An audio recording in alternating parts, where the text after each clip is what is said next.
Hello everyone and welcome to another episode of Tom's Gadget Garage. Today I'm going to be taking the 2800 watt version of the VMAX VX4 up my extreme hill climb test. Now if you're not familiar with this test, it is essentially a very steep hill that gets progressively steeper all the way to the point where it peaks at just over 23%. And for all intensive purposes, that's going to be steeper than what most folks are going to come across on their day-to-day ride. And that's part of the reason why I do this test, because it really pushes scooters to their limits. Now in the past, I've taken a bunch of single and dual motor scooters up this very same hill climb, so at the end of this I will give you a comparison of how it does compared to other single motor scooters as well as some dual motor scooters. And depending on how well this thing does, we may even do a head-to-head comparison between this and another more budget-friendly dual motor scooter. So full disclosure, VMAX did send me this scooter for review purposes, but as with all the content on my channel, all thoughts, opinions, and conclusions are my own. So what we're going to go ahead and do now is test this scooter's hill climbability, and then of course we're going to have ample opportunity to test the brakes on the way back down. So with all that being said, let's head on up this mountain. All right folks, so we are out here on the VMAX VX4 and we're going to see if this scooter has what it takes to make it up a 23% incline. Now this particular scooter is 52 volts, it's got a 500 nominal watt motor, and through its 50 amp controller can deliver upwards of 2800 peak watts of power, which I'll tell you what, that is a tremendous amount of power coming out of a 66 pound single motor scooter. So we'll see if it's enough to get us to the top today. Now one thing I absolutely love about these VMAX scooters is that they are extremely good hill climbers, and I suspect it's going to be the same story with this VX4 and its 2800 watts of peak power. Now one thing to mention about this particular course is yes, it goes up 23% grade, but it is a progressive incline, so it does get steeper and steeper as we move further along. But as soon as we see the sign that says windy roads ahead, we'll know that we're getting into the thick of it. Now to be honest with you, a 23% grade is going to be more than what most people are ever going to come across on their daily commute. And that's why I love doing this, because we have the opportunity to push this scooter to its absolute limits. So right now, throttle's all the way in. We are steadily picking up speed here. And there's our sign, sharp curves, next 3/4 of a mile. This is where we get into the steep stuff. It is a little bit of a bumpy road, but good news here is that we do have a nice hydraulic suspension up front, which does have preload adjust, which is a really nice little touch. All right, throttle's all the way in. We're powering up. This is the steepest section, 23% grade. I see 14 miles an hour, 13 miles an hour on GPS. We're still making it up, no power cuts or anything like that. Looks like we're gonna make it up with flying colors. Holy moly, there we go folks, single motor VMAX scooter for the win. And there she is, our VMAX VX4 absolutely destroyed this hill climb.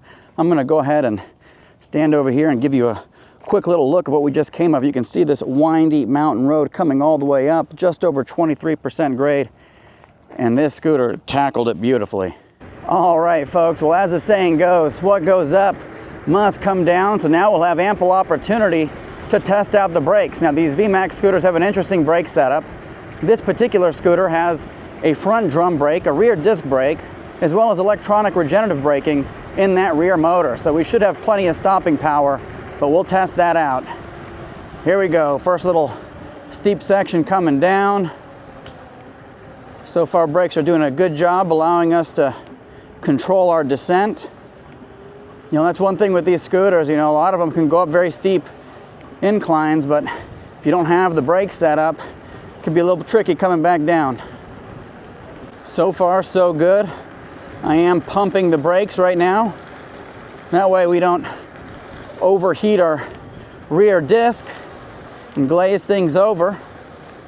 Last thing you want to do is ride down a steep decline continuously riding the brakes. That's a recipe for disaster. Kind of reminds me when I lived in Colorado Springs. I'd go up to Pikes Peak on a regular basis. I'd drive up there in my car, and on the way down they literally have checkpoints to check the temperature of your brakes and whether or not you have to pull over to the side and let them cool down or not.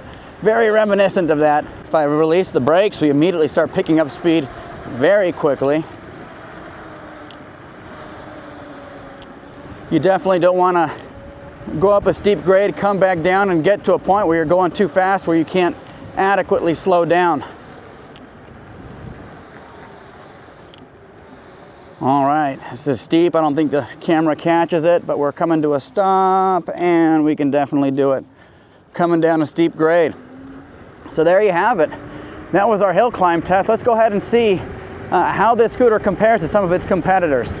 All right, folks, so welcome back. As you saw from that footage, this 2800 watt VMAX VX4 had no issues making it up that 23% grade, and it also did a very good job making it back down the hill. Now, one important thing to point out is that if you are going to be taking a scooter up a steep incline and you have to go back down the same way, just be very sure to control your speed, because brakes become very important when going down steep declines, and you don't want to pick up too much speed where you might have a hard time slowing down in the event of an emergency.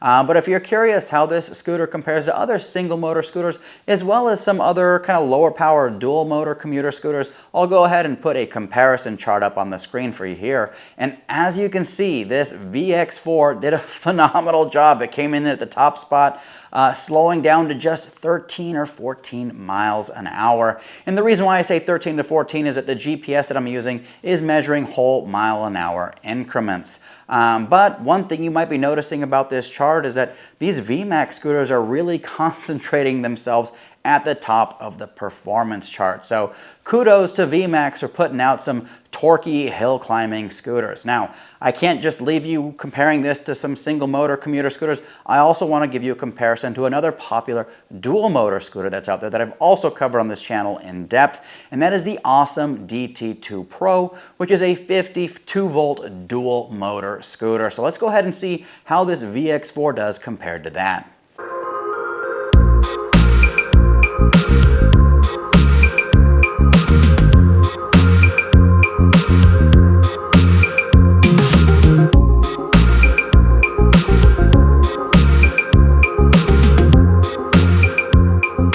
So there you have it, folks. Single motor VMAX VX4 going toe-to-toe with the dual motor Ausom DT2 Pro.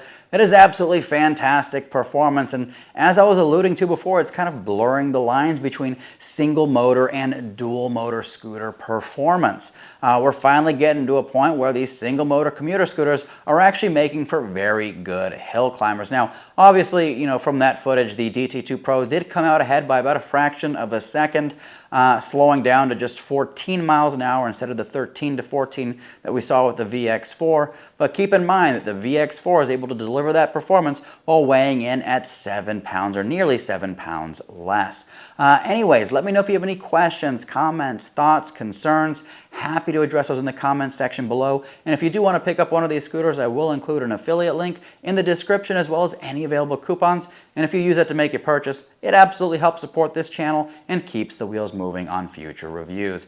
As always, thank you so much for tuning into Tom's Gadget Garage. We'll see you next time.